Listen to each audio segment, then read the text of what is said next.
This video is brought to you by the Weekly Planet podcast, where this Monday they'll be covering the biggest events from San Diego Comic-Con 2019. Full disclosure, it's my podcast. This is self-promotion. I'm so sorry. But if you want to listen, please listen. It can be a good fun time. On with the video. Hello and welcome to another video. This one is on It Chapter 2, Trailer 2. It's coming out September, so let's get into this. You know how trailer breakdowns go. Easter eggs, references. Who's who, what's what, what's going on. And if you could leave this video a like, that'd be fantastic. It really helps things out. Right, so this trailer starts off with Mike saying that he remembers all of the events of It Chapter 1. Not because he's read the book or seen the movie, but maybe he has, but also because he lived it. He was there. And this is the same as in the book. If you leave the town for any extended period of time, all the weird and paranormal, awful things that happen to you, you kind of forget them. I mean, there's this kind of dull buzz in the back of your head that something's not quite right and some terrible things happen to you, but you don't remember any specifics. Say like you beat up a terrifying clown monster. Now you're probably aware of this, but the book isn't split into two parts the way that these movies have been. The telly movies did this kind of storytelling, but the book jumps back and forth to when the Losers Club are kids and then adults. And we are going to get some flashbacks in this that we didn't see in the first movie to when they're kids. But yeah, it's mostly them as adults. Now there is 7 members of the Losers Club, but as I said in my last trailer breakdown, there's only 6 of them here. We do see an empty chair though at this table, like they're expecting a 7th person. That 7th person being Stanley. The actor who's playing Stanley is also from the Swamp Thing TV series. He plays Alec Holland in that. I mean, he did. That show's cancelled, even though it's still going. It's not important, but this is a bit of a book spoiler and it will happen early on in the movie. Here, there's book spoiler up on the video, so if you don't want to know, just hit mute till this goes away. But Stanley actually kills himself when he gets to the call to weird, terrifying clown monster who bit me on the face. So I'm out. And being one member down also weakens the group. They're united by like friendship and magic and etc. and so forth. And having the circle broken by removing a member means that it's actually a bit more powerful. But the reason they know that Pennywise is returning, or has returned, is of course because Mike calls them. He stays in the town as the librarian. And at first he thinks it might be a coincidence that all these terrible things are happening again. But then there's reports of clownside. Makes him realize. Because that man's actually involved in a hate crime. He's a gay man who's beaten and thrown off a bridge. Because as you probably know, the town of Derry, because of the presence of it, all negative emotions and aspects of people, they're like amplified. And every 27 years when he rolls into town again, stuff like this starts to kick off. But anyway, yeah, so you know the first one was about the power of friendship and coming together and beating up a clown. This one is apparently going to focus more on adult trauma as a result of the things that people deal with in their childhood. For example, Bill, who's played by James McAvoy, he's back. Oh boy! He's still feeling the guilt about Georgie's death, you know, because as you recall in the first movie, he sends Georgie out in the rain with his little paper boat, which is when he's taken. Apparently though, this new adult cast, they got sent letters by the kid actors who play them, which is nice, which they enjoyed. But yeah, there's talk about how they've been injured and traumatized on set. James McAvoy, he's back. Oh boy. He got tendonitis, which lasted for like 6 months after this movie wrapped, and there's stories of other cast members having weren't entirely sure what they were supposed to do with. Here's a clip of that. I think the weird thing, though, we all kind of had a laugh about this, was they gave us picture frames of them as their characters. And we were like getting a good laugh about like, okay, let's get this straight. So we're gonna take these picture frames. I have a picture frame of Wyatt, a boy, young man. And what am I to like put it on my mantle, and his friends are gonna come over and be like, why is a little boy on your mantle? I don't want a picture of Finn Wolf.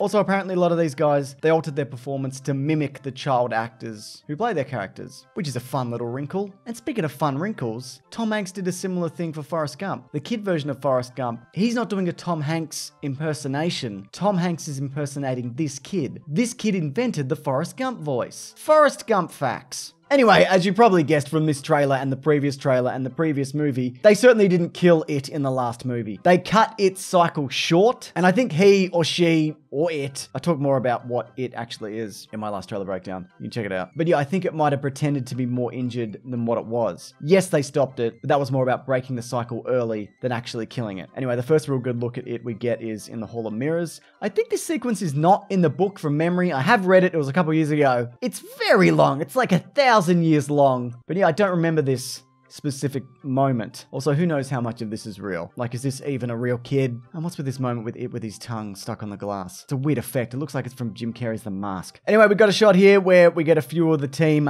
injured. No doubt there will be injuries along the way. Eddie with a cut on his face. Mike with what looks like a broken arm. Here we see a mental institution, and this character here is the adult Henry Bowers. After murdering his dad and then being thrown down a well, he's back, but he spent the previous 27 years in a mental institute because of his actions and the way way that it kind of broke his mind. In the book, he plays a bit of a major role, another antagonist, along with a couple other human characters, which we haven't seen in these trailers. But yeah, it kind of gets this guy out of retirement to be like, come on, let's go do some more murders. So look forward to that. Again, we get the knee bolt house, the spooky house from part 1, looking even more dilapidated. Weird that nobody knocked this down. I mean, I guess no one wants to go near it because it's on top of like a haunted clown well or whatever. Anyway, we get some callbacks when the adult versions of the Losers Club go in. That's the same fridge that it climbed out of. We get the scary doors again. And of course, we get the return to its lair, underground, through the sewers. Here we get Richie Tozier scared. Great casting with Bill Hader. He's looking at the Paul Bunyan statue with Pennywise sitting on its shoulder and then floating over him. In the book, the statue comes to life and tries to murder him with an axe. Like a giant axe. Not sure if that's going to happen, but it's also one of those situations where it's not real because nobody else kind of reacts to it. But then again, we do also see that the people here, even though they don't really see it or acknowledge what's going on, they are kind of still staring in his general direction. Okay, so I talked about that blood moment from before. This looks like the same bathroom. I'm fairly confident I talked about this in the last video, but this is the same bathroom, I think, from Beverly's childhood home. The tiles look the same. Well, we got some new information on this. Apparently, 4,500 gallons of fake blood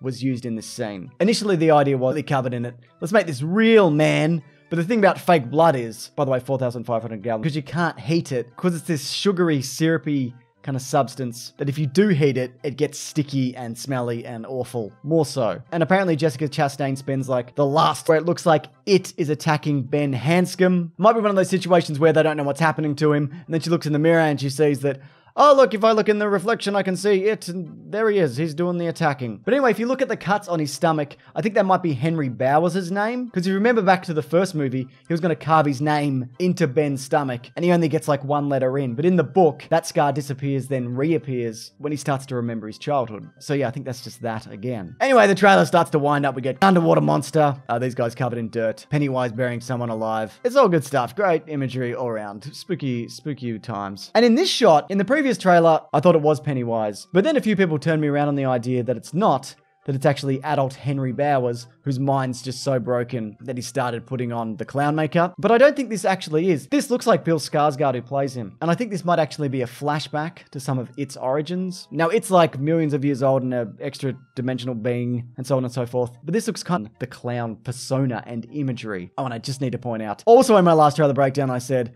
I like how they use CGI to kind of make his eye point out slightly. Apparently that is a thing that Bill Skarsgård is actually capable of doing. I've been informed of that dozens if not hundreds of times, which I appreciate, but I'm also acknowledging it here, so you know that I'm up to speed with everything it related. Now I know everything I could possibly know about Bill Skarsgård. Alright, that book spoiler thing, it's right back on screen, because there's something I want to talk about in relation to the end of the book, and potentially the future of the series. So yeah, you can mute it if you want to bypass all of this. Okay, so if you're still here, first of all, congratulations, you're the bravest person in the world. But as I'm sure you've probably figured out, Pennywise is defeated at the end of this film. But I do wonder whether that's going to be the end of the character. Now, in the Stephen King universe, most of his books, they're all connected. It's all one big giant multiverse situation that's ruled by an intergalactic turtle. And that's as good as an explanation that I'm capable of giving for how everything ties together out there. Now, we've never actually had a story that has Pennywise return in a physical form, but in other novels we've got graffiti that says like Pennywise lives and some other bits and pieces, some Easter eggs along the way.